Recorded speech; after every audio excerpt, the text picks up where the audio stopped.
La Saône-et-Loire, vous l'aimez déjà sans le savoir. Présente Sud Radio, la France à découvrir. Christophe Gicquel. Ah, chers amis de Sud Radio, si vous ne saviez pas très bien justement où commence le Sud et où finit le Nord dans notre beau pays, alors vous aurez la réponse dans cette émission. La Saône-et-Loire est sans nul doute le département qui marque le plus ce changement de climat, de végétation, d'architecture, mais surtout d'atmosphère. En France, la Saône-et-Loire, c'est la frontière, la cloison entre les deux salles, deux ambiances. Car c'est bien là, dans ce Sud-Bourgogne, que la méridionalité apparaît dans les tuiles romaines rondes des maisons à la place des Ardoises. Là qu'elle instille ses premières effluves dans cet endroit qui ressemble déjà à la Toscane et à l'Italie. Avec en plus une offre touristique de dingue. De la forteresse féodale à la gentilhommière, en passant par le château Renaissance, 190 châteaux y sont implantés, une centaine de musées, des grottes et des sites archéologiques, sans compter un patrimoine industriel remarquable. Et des noms qui résonnent curieusement, familièrement dans l'inconscient collectif. Si je vous dis la Roche de Solutré, évidemment, mais Paray-le-Monial et sa basilique du Sacré-Cœur, les châteaux de Cormatin, Sully, Brancion, l'abbaye de Cluny, celle de Tournu, arpentez, sillonnez les 500 km de voies vertes et bleues qui s'offrent à vous et découvrez cette étonnante mosaïque de petits pays de charme avec leur identité propre que sont l'Autunois-Morvan, la Bresse, le Chalonnais, le Charolais-Brionnais, le Creusot-Monceau, le Mâconnais clunisois. Et oui, la Saône-et-Loire, c'est aussi Chalon-sur-Saône et Mâcon, deux belles cités au bord du Rhône, un sublime pont-canal à Digoin, des tables gastronomiques d'excellents vins, avec rien qu'une trentaine d'AOC, mais aussi un territoire du savoir-faire et des artisans d'exception. Non, vraiment, on ne s'ennuie pas en Saône-et-Loire, destination inspirante de villégiature, de découvertes, de flâneries et de surprises que nous allons découvrir dans cette émission. Sud Radio, la France à découvrir. Christophe Gicquel. Ah, et pour parler de la Saône-et-Loire, nous avons invité le meilleur du meilleur, la crème de la crème, Caroline Fiot, propriétaire exploitant du château de Garnerot, commune de Mercurey. Bonjour Caroline. Bonjour Christophe. Vous êtes en face de vous avec Elisabeth Roblot, vice-présidente du département en charge du tourisme et de l'attractivité du territoire. Bonjour Christophe. Et à côté de vous, Émeric Derieux, heureux propriétaire de Tomette Singulière, chambre d'hôte à Cluny, vers Mâcon, me dit-il. C'est ça, hein? Exactement. On sort de Mâcon. On sort de Mâcon, Hop. on fait 20 minutes et on y est. Et on est chez vous à Cluny. Vous êtes sur le territoire de Cluny. Exactement. Alors, Elisabeth Roblot, on va commencer avec ce florilège de choses intéressantes, palpitantes, pépitesques à voir. La Saône-et-Loire regorge de sites et de choses à voir. Dans les que voir, que faire, qu'est-ce que vous mettriez en premier? Vous me laissez 4 heures? Bien sûr. Alors c'est parti. Non mais c'est incroyable ce département, c'est vrai qu'on le connaît sans le savoir. Tous les noms sonnent familièrement à nos oreilles et c'est chez vous. Cluny, Solutré, Paray-le-Monial, incroyable. C'est ça. En fait, on a tout sauf la mer, mais c'est pas grave parce qu'en fait, voilà, la mer c'est fait pour la Côte d'Azur. Oui. On est sur un territoire juste exceptionnel, que ce soit en matière de gastronomie, en matière de viticulture, et Caroline pourra en parler largement tout à l'heure.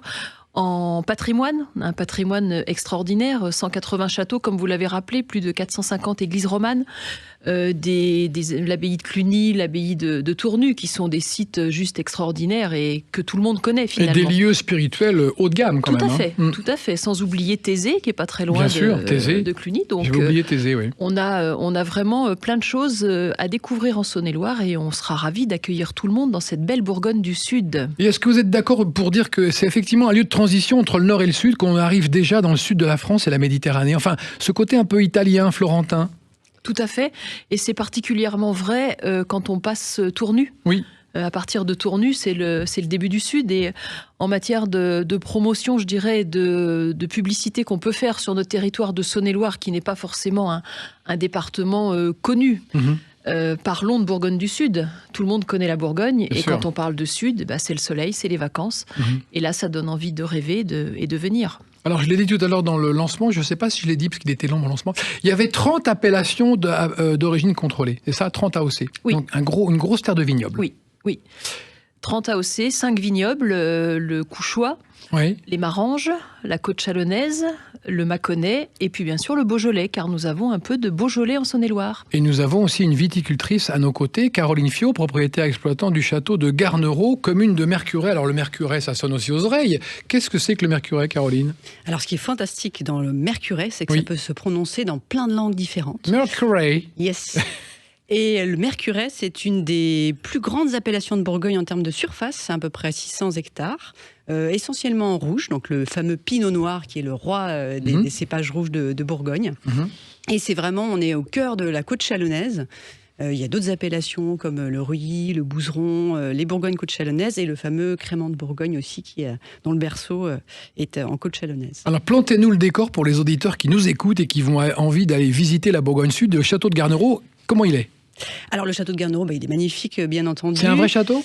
C'est un vrai château, c'est une grande maison qui a un historique. C'était le siège, entre guillemets, de la confrérie viticole de la Chanteflûte. Vous savez que les villages bourguignons viticoles ont des traditions. Et chaque village a sa confrérie. Donc la Chanteflûte organisait des concours viticoles, des banquets, des fêtes. Et nous avons repris avec mon associé, nous sommes 2 femmes. Nous avons repris le château de Garnerot, nous l'avons racheté et nous y avons installé le siège de notre exploitation. Et toutes les 2 bourguignonnes ? Alors moi je suis bourguignonne pure souche, peut-être jusqu'à Vercingétorix, j'ai l'impression. Ah oui, quand même. Et mon associée est italienne. Ah bah vous voyez, il y a un lien avec l'Italie. Ouais, c'est ça. Et ça lui a parlé tout de suite, la Bourgogne Sud. Ah oui, tout de suite. C'est vrai, non, sans blaguer. Oui, vraiment, elle était très intéressée pour développer effectivement une activité viticole en Bourgogne. D'accord, donc on va parler vin, on va parler d'hébergement, on va parler du château de Garnerot, on va parler de la région aussi. Vous allez nous donner des conseils de visite.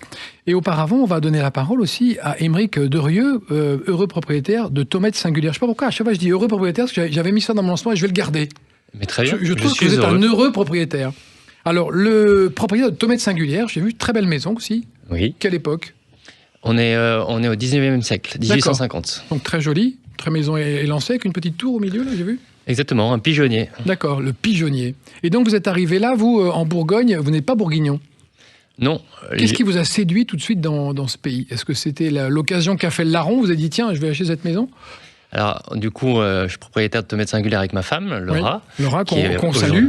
Exactement, qui est aujourd'hui avec les clients. Bah oui, bien sûr. Il faut bien quelqu'un qui reste à la maison. Et du coup, on a choisi cette région-là parce qu'en fait, on a beaucoup de souvenirs d'enfance en Saône-et-Loire. Et aussi, surtout pour la...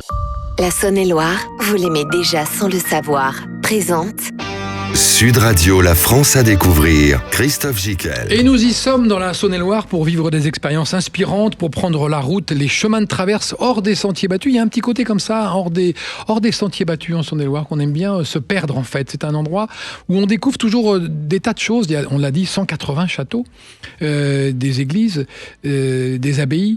Des lieux historiques, préhistoriques. Il y a beaucoup de choses intéressantes. Et nous sommes avec nos invités pour en parler de la Saône-et-Loire, avec Elisabeth Roblot, vice-présidente du département en charge du tourisme et de l'attractivité du territoire. Caroline Fiot est également avec nous, elle est propriétaire exploitant du château de Garnerot sur la commune de Mercurey. Et nous sommes avec Aymeric Derieux, heureux propriétaire de Thomette Singulière, chambre d'hôte à Cluny. Alors, comment a commencé votre aventure, Aymeric et elle a commencé quand et sous quels auspices ? Et est-ce que ça va bien aujourd'hui ? Où en est-on de l'hébergement à Thomette Singulière ? D'abord, pourquoi le nom Thomette Singulière ? Pourquoi Thomette Singulière ? Parce que c'est une maison du 19e siècle et qu'il y avait beaucoup de choses qui se faisaient en terre cuite. Oui, ce qu'on appelle les petites tomates, les petits carreaux, là. Exactement. Et singulière parce que quand on faisait les petits carreaux en terre cuite, il y avait des petits chats qui passaient et qui laissaient leurs petites pattes avant que ça soit cuit. Et du coup, à travers de la grande maison, plus notre petite maison, ou même de notre habitation à nous, on peut trouver des pattes de chat. Exactement. Très bien, c'est une belle histoire. Donc on aimait bien. Vous accueillez combien de personnes à Thomette Singulière ? On peut avoir jusqu'à 20 personnes en fait. 20 personnes. On a un peu un lieu hybride en fait. On a 4 chambres d'hôtes, on a un gîte, et après on a des espaces de séminaire et un grand jardin. La nature au milieu des bocages, avec une piscine, et du ping-pong, des pétanques, enfin pour se détendre. Est-ce que vous avez voulu en faire un lieu cosy, chaleureux, avec des teintes plutôt douces, boisées, blanches Racontez-nous ce lieu. En fait, pour répondre à votre question du début, on s'est installé dans une période assez particulière parce qu'en fait, c'était avant le Covid. Bien sûr. Donc finalement, on a pris cette décision de passer de Paris. On est originaire de Lyon et de Bourg-en-Bresse, mais on a habité à Paris également et on s'est installé à la campagne. On a voulu se rapprocher de la campagne et se rapprocher des gens aussi, pour avoir un contact avec les gens. C'est pour ça qu'on a ouvert cette chambre d'hôtes. Thomette Singulière, on a fait des travaux. Le but, c'était de respecter aussi le contexte, la région. En fait, c'est une région très préservée. C'est ce qu'on disait tous les trois au début. Et il y a ce côté terroir, mais aussi le côté naturel, le côté pierre. Donc, tout est en pierre. Donc, le but, c'était de garder cette âme du 19e siècle avec des matériaux aussi modernes. Donc, faire un mix entre modernité et aussi originaire. D'accord. Et vous êtes content d'habiter non loin de l'abbaye de Cluny, qui est aussi un haut lieu touristique ? On est juste à côté, on est à 7 km. D'accord. Donc ça permet de découvrir effectivement cette institution que tout le monde connaît. Et malgré le fait qu'il ne reste que 7% de l'abbaye, c'est chargé d'histoire. Et en fait, c'était quand même la plus grande église jusqu'à Saint-Pierre de Rome, donc au XVIe siècle. Donc on peut aller découvrir ça. Il y a des découvertes de l'abbaye et de Cluny qui se font en 1 heure, 1 heure et demie, et c'est juste passionnant. Elisabeth Roblot, on a l'impression que dans un rayon toujours de 10 à 15 à 20 km, il y a toujours un truc à voir en Saône-et-Loire. On commencerait par quoi ? Quel est votre top 5 ? Ah, c'est dur, hein. Ah, ça, c'est pas forcément la question la plus facile. Je vais faire un clin d'œil au président Andrea Carri. On va commencer par la basilique de Paray-le-Monial, bien sûr. De toute façon, c'est la plus visitée. Hein. C'est le site touristique le plus visité voilà, en Saône-et-Loire. On va commencer par Tout ça. à fait. Alors, la Paray-le-Monial, qu'est-ce qu'elle a en 2 mots d'extraordinaire ? Imaginez un Strasbourgeois qui nous écoute, qui ne connaît pas. Il faut qu'ils viennent la voir très vite, en fait. Hein. Elle est immense. Elle est immense. Majestueuse. Tout à fait. Pleine d'histoire, pleine de religion, mais au sens spirituel du terme, bien exactement. On avait d'ailleurs eu la chance d'accueillir le pape Jean-Paul II à Paray-le-Monial. Un site magnifique et puis une ville très très jolie, enfin qui est toute tournée autour de cette basilique. Donc vraiment un beau site à découvrir.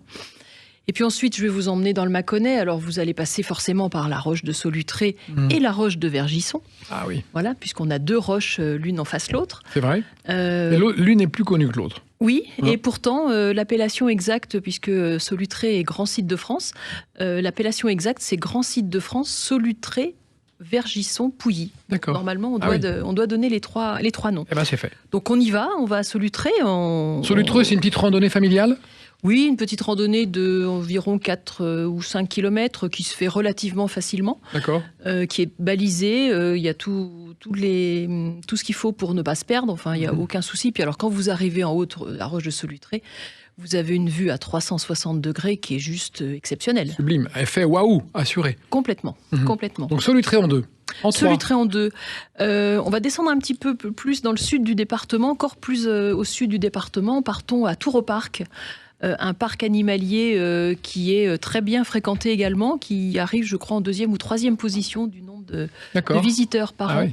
Avec une politique de sauvegarde de certains animaux en voie de disparition. Donc, un très beau site à visiter, juste à côté du hameau du Bœuf. Oui. Le célèbre hameau du Bœuf avec Georges Duboeuf, malheureusement disparu, mais l'exploitation a été reprise par son fils et sa belle-fille qui en font un site no-touristique à part entière. D'accord. Avec un musée magnifique, une boutique très très jolie, pleine de bons produits de la Saône-et-Loire, et pas que.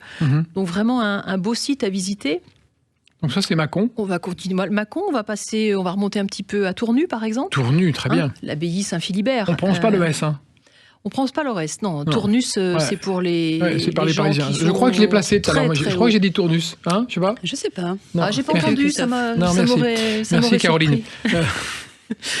Alors Tournu avec son abbaye Saint-Philibert, dont on a fêté le millénaire il y a 3 ans maintenant. Une très belle ville avec la ville de Saône-et-Loire où il y a le plus de chefs étoilés.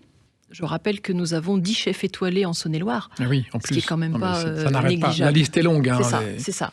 Donc Tournu est largement gâté en matière de gastronomie. On va passer par Cluny, forcément. Bien sûr. On va faire beaucoup de routes. C'est toujours, compliqué, la Saône-et-Loire. C'est très grand. C'est bien, il y a un maillage formidable. On va remonter à Chalon-sur-Saône. Ouais.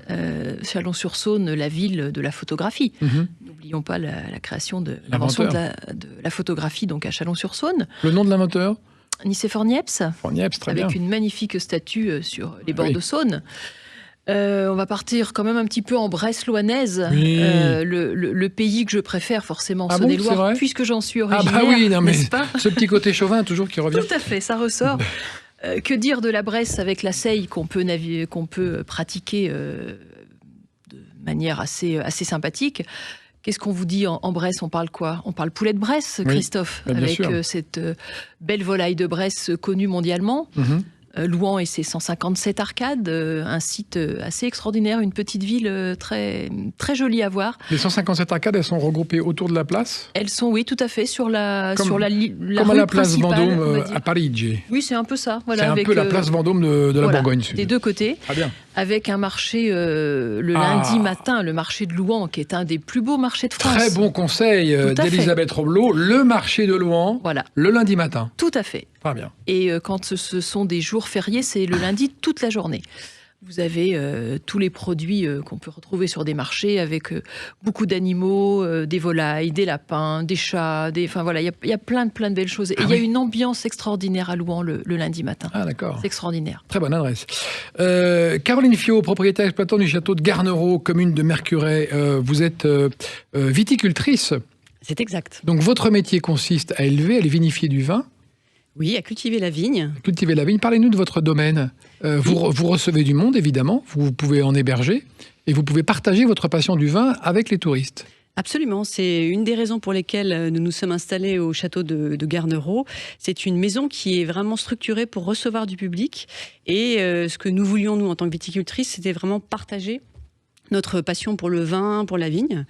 Donc nous recevons beaucoup de visiteurs de France, du monde entier. Également des entreprises qui viennent faire un séminaire et puis ensuite une activité dans les vignes. Et nous emmenons en immersion nos clients dans les vignes, dans la cuverie. Qu'est-ce que vous appelez en immersion? C'est quoi votre petit plus à vous? Alors, notre petit plus, c'est déjà que les gens sont reçus par les propriétaires. D'accord, donc ça c'est bien. On leur explique vraiment notre métier. Donc on les emmène par exemple dans les vignes et en fonction des saisons, on leur fait effectuer les travaux qu'on fait pendant 10 minutes, un quart d'heure, une heure. D'accord, ils participent, ils essayent de voir le geste que vous avez. Exactement. Et par exemple, pendant les vendanges, ils viennent couper un peu de raisin avec nous et puis ensuite ils déjeunent avec nous sous les platanes avec les équipes de vendangeurs. Et ça, il faut que je vienne quand même. Il faut absolument que vous veniez. Mais là, au mois de juin, on a un truc, il faut que... Oui, on a un truc au mois de juin. Ça va se faire au mois de juin. Exactement. Ouais, et donc, il y a des platanes. Oui, alors il y a des très beaux platanes. On a une allée de platanes dans le parc du château de Garnerot qui fait presque 1 hectare. On met des tables dessous et tout, voilà, c'est l'été. C'est des tables de vendangeurs, vous savez, qui sont alignées comme des tables de banquet. Et on est assis sur des bancs en bois. C'est une belle image de film. On mange de la viande rôtie. Et vous cuisinez ? Oui, j'aime beaucoup cuisiner. Vous cuisinez vous-même? Oui, en fait, en fonction du nombre de personnes, soit on cuisine nous, soit on fait appel à des traiteurs avec lesquels on travaille en étroite collaboration. Alors, comment est le paysage autour de Mercurey? C'est vallonné, c'est forestier, Alors, c'est très intéressant. C'est vignoblier? C'est très intéressant parce que c'est très vignoblier, l'appellation ayant une grande surface. Oui. Et vous avez le village qui est posé sur 2 collines qui se font face. Ah oui? Et vous avez donc le vignoble avec les appellations régionales, les appellations premiers crus qui sont de part et d'autre du village. Donc c'est magnifique, magnifique. Ah oui. Vous êtes tombée amoureuse de l'endroit? La première fois, oui. Mais, en fait, je suis bourguignonne d'origine. Déjà petite, je venais faire les vendanges, etc. Et adulte, moi, je suis tombée amoureuse du château de Garnerot et de ce vignoble de Mercurey. Et la maison Tomette, autour, il y a quoi? Pareil, des vallons? Vallonnés, des bocages, des charolaises, parce qu'on est à 25 minutes de Charolles. Bien sûr. Exactement. Beaucoup de chèvres. Ah, des chèvres. Ouais, il y a beaucoup de... On a la ferme à Château où on prend nos produits, et nos fromages de chèvre, à 3 minutes. Mais il y a des fermes un peu tous les 5-10 km avec des excellents fromages de chèvre. D'accord. Ouais. C'est une terre de gastronomie aussi, la Bourgogne du Sud. Oui. Ce n'est que ça. Oui, on mange très bien en Bourgogne du Sud. Si je devais vous faire la liste des très bons produits, j'en ai pour un petit moment, mais... Auquel on pense tout de suite. Alors, les poulets de Bresse. Voilà, vous avez gagné. Les fromages. Le poulet de Bresse, la viande charolaise. Oui, bah oui. Côte de bœuf charolaise, c'est juste exceptionnel. Comme vient d'en parler Émeric, les fromages de chèvre qui sont très bons, la crème de Bresse, le beurre de Bresse, et puis tout un tas de belles et bonnes choses. La pouchouse. C'est quoi ça, la pouchouse? Ah, la pouchouse, c'est la... Vous connaissez la pouchouse, Émeric? Délicieux. Non? Moi, non. Oui, je connais. La pouchouse, c'est la bouillabaisse de Verdun-sur-le-Doubs, en fait. C'est un plat composé de 5 poissons, voilà, cuisinés au vin blanc, alors, généralement... un meursault, bon, de temps en temps, on prend quelques vins en Côte d'Or, ça nous arrive. C'est rare, mais ça nous arrive de temps en temps. Et c'est un plat qui est juste extraordinaire. La pouchouse. On note cette indication et cette information avec vous, Elisabeth Roblot. On va marquer une pause et on se retrouve tout à l'heure pour continuer à parler de ce merveilleux département destination Bourgogne du Sud, la Saône-et-Loire. À tout de suite. La Saône-et-Loire, vous l'aimez déjà sans le savoir. Présente Sud Radio, la France à découvrir, Christophe Jiquel. Et nous sommes avec nos invités, Elisabeth Roblot, vice-présidente du département en charge du tourisme et de l'attractivité du territoire. Donc nous sommes en Saône-et-Loire. Caroline Fiot est avec nous, propriétaire exploitant du château de Garnereau sur la commune de Mercurey. Et Émeric Derieux, heureux propriétaire de Tomette Singulière, chambre d'hôte à Cluny. Elisabeth Roblot, on parlait tout à l'heure de ces destinations. Vous nous aviez trouvé 5 incontournables à voir, à faire. Est-ce qu'il y en a un 6e ? On a parlé de Solutré pour finir, on a parlé de Cluny, Paray-le-Monial. On va parler de la cathédrale Saint-Vincent de Chalon-sur-Saône. Voilà, ça j'adore. Chalon-sur-Saône avec un cœur de ville historique qui est absolument magnifique. Tout un ensemble immobilier autour de cette cathédrale où il y a une vraie vie sociale. Moi j'aime beaucoup ce quartier. Qui est très vivant et notamment l'été, ça grouille, c'est juste extraordinaire, Chalon-sur-Saône. Avec quelques mètres plus loin, cette quiétude le long de la Saône, c'est vraiment à découvrir. Si on est perdu, est-ce que l'appli Route va nous servir ? Qu'est-ce que c'est que l'appli Route ? Alors, l'application Route 71 est l'application que nous avons lancée en 2019. L'idée, c'était de se démarquer comme on fait tous, parce que les territoires doivent tous exister, j'ai envie de dire, plus fort les uns que les autres. Et la Saône-et-Loire a décidé de se mettre au numérique et nous avons lancé notre application Route 71. Elle s'appelle comme ça, hein. Route 71, voilà. Vous tapez sur le store de votre smartphone, que ce soit Android, sur le store, n'est-ce pas ? Du smartphone, et on arrive dessus direct. On arrive dessous direct, et qu'est-ce qu'on y trouve dans cette application ? On y trouve tout. Voilà. Tout simplement, de l'hébergement, la restauration, tous les lieux à visiter, on y retrouve tous nos viticulteurs.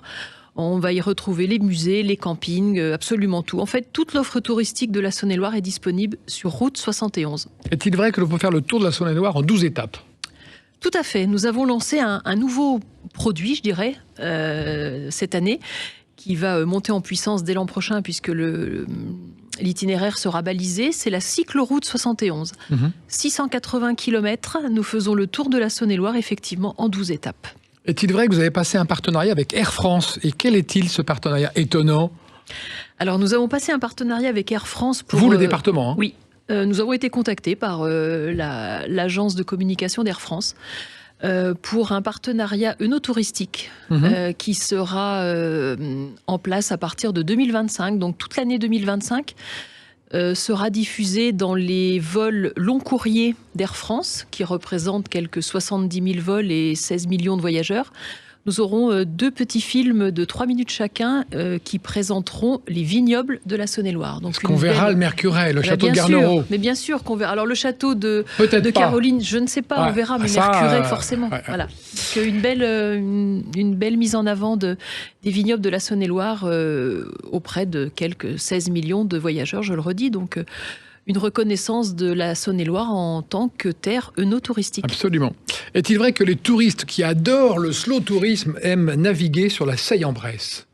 C'est exact. Et ça commence où, la Seille-en-Bresse, et ça va où ? La Seille, c'est la petite rivière qui parcourt notamment et qui traverse notamment Louhans, quelques 100 km pour naviguer sur la Seille. Et on est à près de 3000 bateaux qui passent chaque année, alors plutôt sur la période estivale, sur la Seille. Vous avez possibilité de vous arrêter à Louhans, vous avez possibilité de vous arrêter à Cuisery. Et puis l'occasion aussi vous est offerte de déguster de belles grenouilles. Les grenouilles de Saône-et-Loire. Bah, bien sûr. Émeric, est-il vrai que le GR67 passe pas loin de chez vous ? Il passe pas loin, effectivement. Donc on peut le récupérer ? On peut le récupérer. On vient chez vous, on dort. Le matin, on se lève, on a son petit déjeuner. Exactement. Servi par vous et votre épouse. Ouais, avec des produits locaux. Avec des produits locaux. Et on part sur rallier le GR67. Selon les envies, selon les ambitions. D'accord. On y va à pied ou on prend un vélo électrique. Oui. Chacun ses envies. Vous louez des vélos électriques ? Et on loue effectivement deux vélos électriques. Et on suggère des boucles différentes pour aller découvrir soit le vin, soit les châteaux, soit l'abbaye, enfin, en fonction des époques qu'on aime bien. Alors justement, pour les auditeurs qui nous écoutent, décrivez-nous une journée type que vous conseilleriez chez vous quand on vient à Tomette Singulière. On arrive le vendredi soir, par exemple. Là, on discute avec vous, vous recevez les gens. Exactement. Papotez un petit peu, vous leur offrez un verre. Et ils vous disent demain, qu'est-ce qu'on pourrait faire ? Demain, samedi. Demain samedi. On est un couple, on est un petit peu une quarantaine d'années, on est assez sportif. Qu'est-ce qu'on fait ? On se lève déjà tranquillement. Voilà. On va petit déjeuner, manger des petits produits bio, de saison, fait maison. Ensuite, on prend les vélos, on prend, comme vous disiez, on prend ses pattes et on va marcher. Selon les envies, généralement, on propose souvent une petite boucle qui permet de revenir vers 16h, 17h. Comme ça, après, il y a le côté détente. Très bien. Avec la piscine. Mais avant, on va visiter des petites églises romanes. C'est un peu limité. Un tour des églises romanes. Un tour des églises romanes. Il y a un endroit que vous pouvez conseiller pour déjeuner le midi? Oui. Alors souvent à Cormatin, on en parlait tout à l'heure, un restaurant qu'on aime beaucoup qui s'appelle Chez l'Oncle Jules. Chez l'Oncle Jules. En face du château. On note. C'est très agréable. Et après on va voir le petit village de Chapez qui est à côté de Cormatin, qui est juste incroyable, qui est hors du temps. Ah oui. Et avec des bonnes tables. Oui, très bien. Très bonne adresse. Caroline Fiot, même question. Les gens arrivent chez vous le vendredi soir. Bon là c'est un couple avec deux enfants. Et ils disent tiens demain qu'est-ce qu'on peut faire? Alors déjà, ils sont accueillis chaleureusement. On leur propose de leur faire visiter le domaine. Ce qui est intéressant... C'est grand? Alors, on a un domaine de 6 hectares et on fait visiter à nos clients la matière première, c'est-à-dire les vignes, la cuivrerie, les caves, qui sont des très belles caves voûtées. Et puis ensuite, on leur propose de déguster des vins du domaine. Et puis, ils peuvent venir une heure, une journée, un week-end. Nous venons d'ouvrir un gîte sur le site du château de Garnerot. Et on leur propose plusieurs choses. Soit d'aller faire des randonnées dans les vignes. Et il y a notamment une balade qui est super, que moi je fais régulièrement quand j'ai terminé de travailler le soir. C'est la petite colline de Bussière qui se trouve juste au-dessus de Mercurey. Vous montez, il y a un petit sentier qui... Ça monte facilement pour les enfants? Oui, ça va. C'est pour ça on peut y aller avec les enfants. Oui. Moi, j'y vais avec ma fille de 7 ans qui va beaucoup plus vite que moi d'ailleurs. Oui. Et vous avez un petit sentier qui serpente dans les vignes, et puis ensuite vous montez dans la forêt. Et il y a des signalétiques sur la faune et la flore du vignoble de Mercurey. Ah, intéressant. Ça, c'est une première petite balade. C'est une première petite balade qui se termine sur une vue magnifique au soleil couchant. Ah bah justement, on allait parler de la vue. C'est quelle la vue imprenable? Elle est où cette vue imprenable? Là-haut, en haut de la colline Bussière? Je pense qu'il y a une très très belle vue sur le vignoble à cet endroit-là, la colline de Bussière. On part du château de Garnerot à pied et on va directement faire cette petite balade. Et sinon, il y a la vallée des Vaux, qui est magnifique, à Saint-Marc-de-Vaux, Saint-Jean-de-Vaux, que je conseille vivement. Qui est loin? Qui a 10 minutes en voiture. En voiture, d'accord. Et qu'est-ce qu'elle a de particulier, cette vallée? Alors, ce qui est très très beau, c'est que c'est des endroits qui sont mélangés entre vignobles et forêt de châtaigniers. D'accord. C'est magnifique. Et puis, vous avez des lavoirs qui parsèment votre balade. Ah oui, donc c'est une balade autour des lavoirs. Exactement. Sur le thème du lavoir, sur le thème de l'église romane. Vous êtes d'accord, Elisabeth? Je suis d'accord avec tout ce que j'ai entendu. Vous connaissez tout ça par cœur? Par cœur, pas complètement, parce que la Saône-et-Loire est très grande. Oui. Je rappelle que troisième plus grand département de France. Tout à fait. Donc, on a de quoi découvrir. Moi, j'en découvre tous les jours, et pourtant, je suis élue depuis presque 10 ans. Mais je continue d'en découvrir, d'où l'intérêt, je le redis, de télécharger l'application Route 71, qui permet de retrouver, en plus de tout ce qui est à visiter, toutes les randonnées. À quel moment les parents peuvent visiter un endroit et les enfants sont occupés? Alors, il suffit d'aller dans des sites qui sont labellisés Aventure Môme. Voilà. Un label unique en France, qui est encore en Saône-et-Loire. Oui, inventé par la Saône-et-Loire. Ah, mais on est incroyable chez nous, on est incroyable. L'idée, c'est d'offrir la possibilité aux parents de visiter tranquillement le site et de venir avec les enfants qui seront en parallèle occupés, voilà, avec des activités ludiques, avec des activités sportives. Voilà, ça leur permet aux parents de profiter, souffler un peu, de profiter et de visiter tranquillement, bien sûr, tout en ayant les enfants en sécurité, et puis les enfants qui passent généralement un très bon moment. Oui. Et ça évite de les entendre dire « Maman, quand est-ce qu'on rentre? Quand est-ce qu'on Exactement ça. On a sur la Saône-et-Loire 70 sites qui sont labellisés Aventure Môme. D'accord. Si j'aime les sites gallo-romains, je vais où? Vous allez à Autun? Ah oui. On n'en a pas parlé tout à l'heure quand on a fait notre petit tour de Saône-et-Loire, mais bien sûr, il faut aller à Autun, la ville gallo-romaine par excellence, qui est une très jolie ville avec des vestiges qui sont juste extraordinaires et qu'on retrouve avec grand plaisir. C'est vrai. Autun, c'est quand même aussi un des incontournables. Bien sûr. Un petit mot sur le canal, le pont canal. Ah, le pont canal de Digoin. Oui, ça je l'adore, ce truc. Moi, il est très beau, il est très beau. Dans une autre vie, je l'ai filmé, et je l'ai filmé le matin, avec un peu de brume, avec les bateaux qui passent dessus. Pour nos auditeurs, un pont canal, c'est un canal qui est sur un pont et qui enjambe la Loire. Tout à fait. Et donc là, c'est époustouflant. C'est magnifique. Vous avez d'ailleurs dû en profiter l'année dernière dans le métro parisien. Oui. Puisque nous sommes toujours présents tous les ans dans le métro parisien. Et là, ça commence bientôt, là, la campagne. La nouvelle campagne commence bientôt, et celle de l'an dernier mettait en avant notamment le pont canal à Digoin. Et là, le slogan, ce sera? Alors, le slogan pour cette année, c'est « La Saône-et-Loire, vous l'aimez déjà, sans le savoir ». Et c'est vrai. On en parle depuis le début de cette émission. Plein de noms résonnent à nos oreilles, plutôt positivement, et on ne sait pas forcément que c'est dans un seul département. C'est vrai. Quels sont les grands rendez-vous de l'été dont vous allez pouvoir nous parler ? Alors, les grands rendez-vous de l'été, on va commencer avec le Chardonnay Day. C'est la fête du Chardonnay. Vous savez que le vin chardonnay, c'est en Saône-et-Loire. Là aussi, le berceau du Chardonnay, c'est chez nous, pas très loin de Tournu. Donc, nous avons le 9 mai la fête du Chardonnay. Et c'est un moment toujours assez sympathique où les producteurs de Chardonnay sont mis en avant, font découvrir leurs produits. C'est un beau moment. Les Montgolfiades à Chalon-sur-Saône au mois de juin. Ah oui, là, il y a On a un week-end complet de centaines de Montgolfières. Dans le magnifique, ciel. Ouais. Superbe, extraordinaire. Sublime. C'est quoi la date ? C'est du 21 au 23 juin. Très bien, voilà. Ça, c'est noté. Au mois de juillet, moi je vous propose le jazz à Couches, du 3 au 6 juillet. Couches, c'est un village ? Couches, oui, tout à fait, pas très loin c'est au nord du département, donc une belle manifestation portée sur le jazz. Les Nuits Bressanes. Alors ça, les Nuits Bressanes, j'en parle encore avec beaucoup plus d'attention parce que ça se passe en Bresse, vous l'aviez compris, forcément. Oui. Les Nuits Bressanes, c'est de 2 voire 3 concerts sur un week-end avec quelques 15 000 visiteurs qui sont sur Louhans sur 2-3 jours. Et c'est un moment extraordinaire et on accueillera cette année avec grand plaisir Obispo, Calogero, Grand Corps Malade et Slimane. Ah, que des grands noms. On va marquer une pause. On se retrouve juste après dans cette émission pour terminer cette belle découverte et cette belle visite de la Saône-et-Loire. À tout de suite.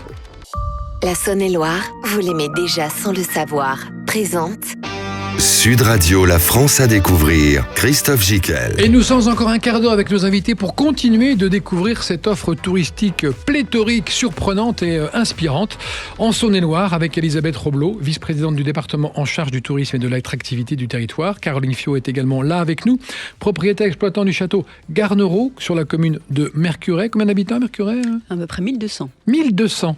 Et puis Émeric Dorieux est avec nous aussi, c'est le propriétaire de Thomette Singulière, chambre d'hôte à Cluny, vers Mâcon. Combien d'habitants chez vous à Cluny ?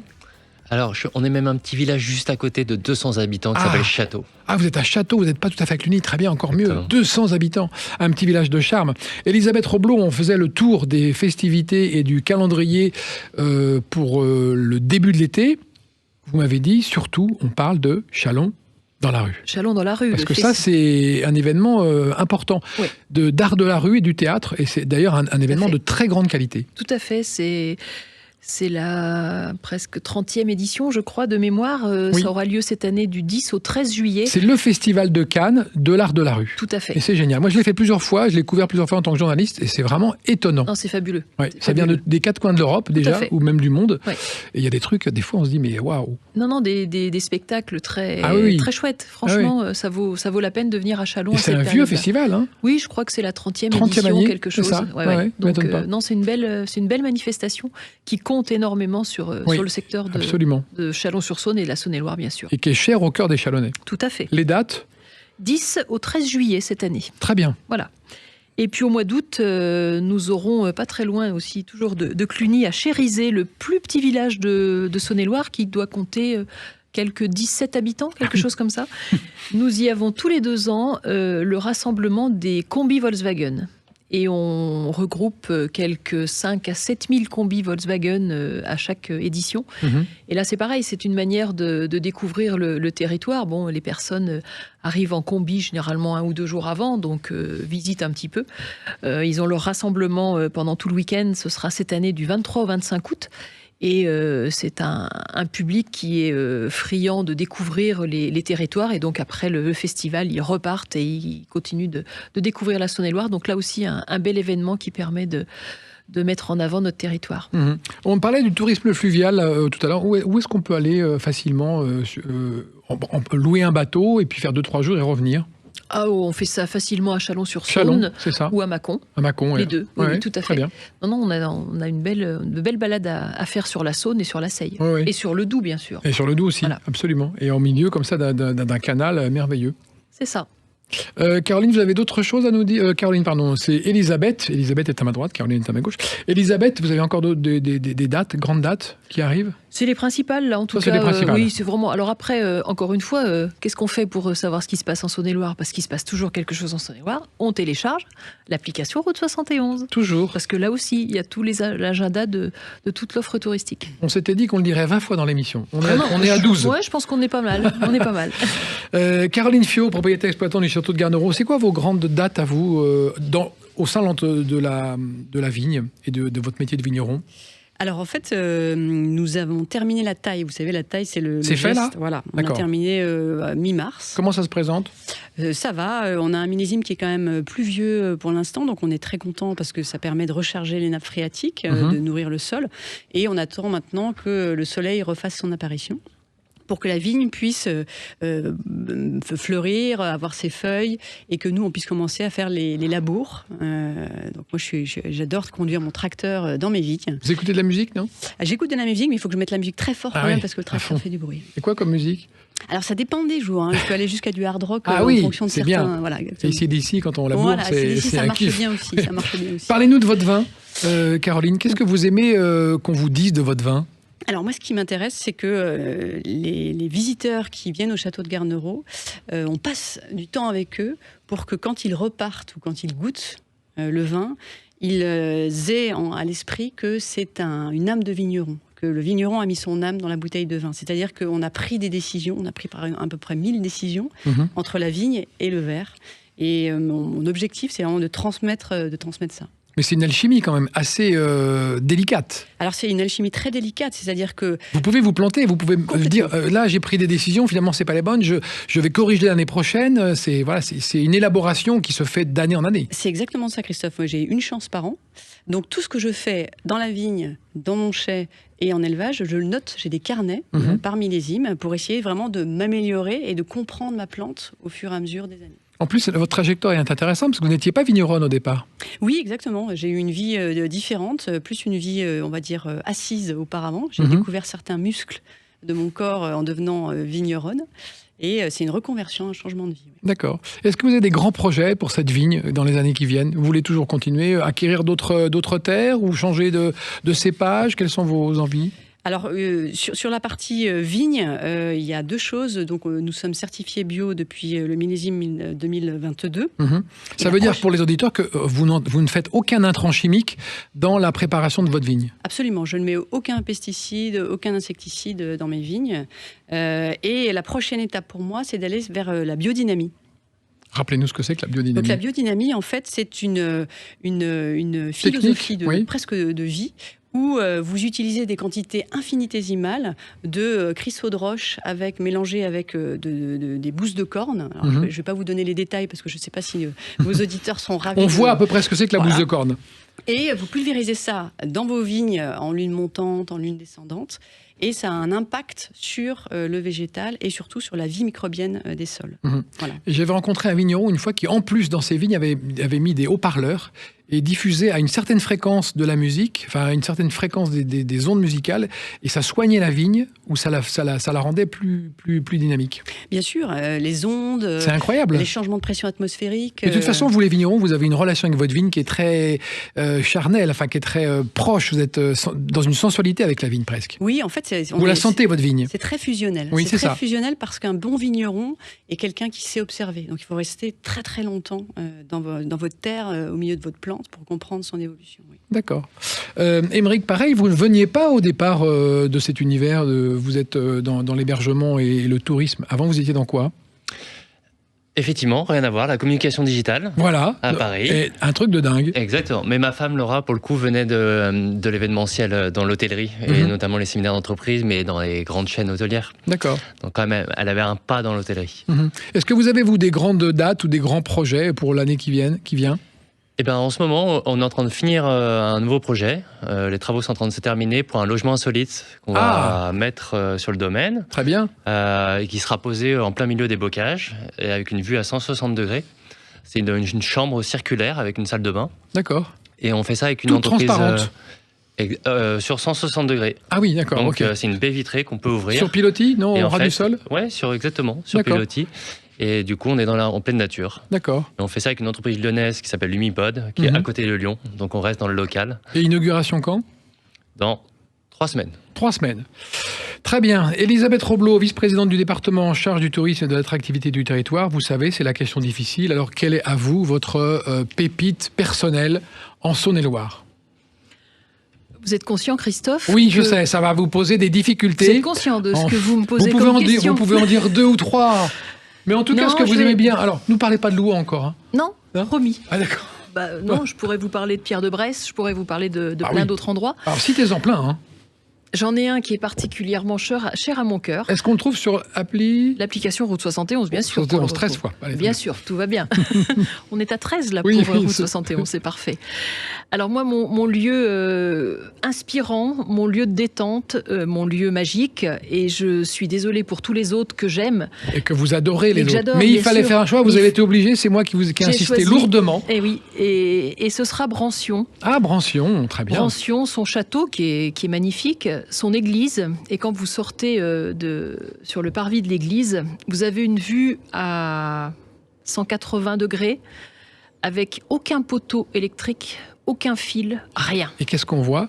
On voit tout. On voit le côté vallonné du Tournujois, on voit la verdure, on voit la tranquillité, et je le dis bien volontiers en disant on voit la tranquillité. C'est juste le lieu par excellence apaisant, pour me sublime. Ressourcer et pour me détendre. Ouais, et c'est un lieu qui résonne d'une atmosphère particulière. Assez particulier, moi je ne sais pas l'expliquer. Non, mais c'est pour ça que les anciens savaient où planter les châteaux, où planter les abbayes, Ouais, c'est parce qu'il y a une résonance particulière. Et là, moi, Effet waouh garanti ? Ah, carrément. Instagrammable ?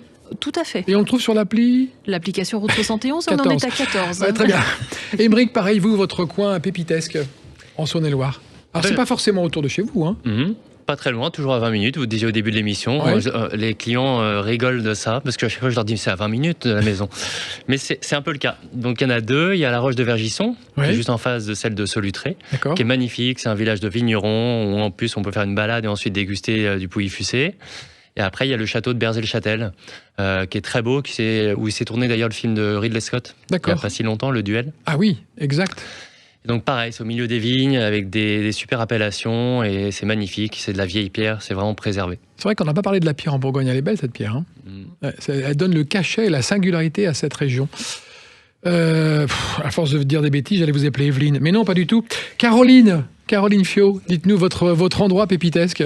Evelyne, ça vous va pas du tout. Oui, c'est vrai. Non. Autant on n'a rien contre les personnes qui s'appellent Evelyne, mais bien sûr, vous, ça ne correspond pas. Alors, Caroline. Est-ce que je peux avoir 2 endroits, Christophe ? Bien sûr.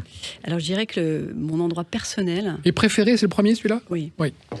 C'est le gîte du château de Garnerot. En fait, qui est l'ancienne maison du Tacheron, dans laquelle moi j'ai vécu quand je me suis installée. D'accord. Qui est une petite maison en pierre de taille. Et vous êtes dans cette maison avec les murs épais, vous avez des petites fenêtres, et tout d'un coup vous avez une grande fenêtre qui donne sur le vignoble de Mercurey, sur les vignes, et une circulation de l'énergie qui est magnifique. D'accord. Très bien. J'adore cet endroit. Donc, rappelez-nous, premier. Donc, le gîte du château de Garnerot. Le gîte du château de Garnerot. Mais on a accès à ce gîte ? Oui, bien sûr. On peut le réserver, venir y passer un week-end via notre site internet sans aucun problème. Et le deuxième pour finir ? Et le deuxième, c'est un restaurant qui s'appelle le Grenier à Sel à Chagny. C'est à 1/4 d'heure de Mercurey. Et c'est vraiment une institution. Si vous avez envie de manger une belle côte de bœuf, des fesses de cochon à la broche, allez au Grenier à Sel à Chagny. Parfait. Merci pour cette belle émission. Le mot de la fin, c'est pour vous, Caroline. Vous nous dites en 3 adjectifs, la Saône-et-Loire, c'est quoi ? Alors moi, c'est Elisabeth. Elisabeth. Mais moi, je suis nul en prénom. Hein. C'est pas grave. Elisabeth. La Saône-et-Loire, c'est gastronomie. Gastronomie. Vignoble. Patrimoine. Parfait. Merci beaucoup à tous d'avoir participé à cette émission sur cette belle destination qu'est la Saône-et-Loire en Bourgogne-du-Sud. On se retrouve la semaine prochaine dans La France à découvrir. Salut. Sud Radio, La France à découvrir. Christophe Gicquel. Avec la Saône-et-Loire, vous l'aimez déjà sans le savoir.